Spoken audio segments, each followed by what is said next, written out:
I hate when there's a door. I really don't like doors that have a squeaky hinge. And when I'm not practicing TM, that's how life feels.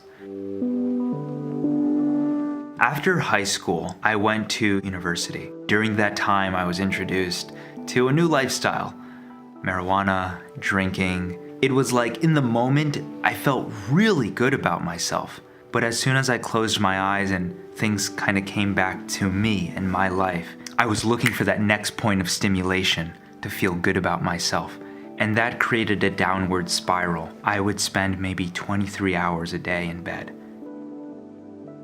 My parents don't know what to do. I've been trying new antidepressants. My dad, luckily, reads the New York Times religiously, and he found the book Transcendence by Dr. Norman Rosenthal. And chapter after chapter, it was about different population groups which were assisted by the use of transcendental meditation.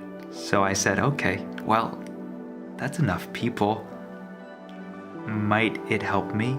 And I will tell you immediately, both in learning transcendental meditation and then the day afterward, I could feel the effects and the power.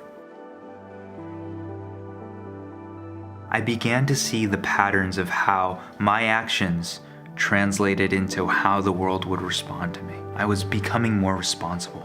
I had much more clarity, much more fluidity, much more tranquility. As I became more organized in my thinking through TM, my life became more organized. I could feel almost immediately more relaxed around my brother, around my father, around my mother, when before they would have demands of me or ask me questions. And it was a lot of stress, like I couldn't handle it.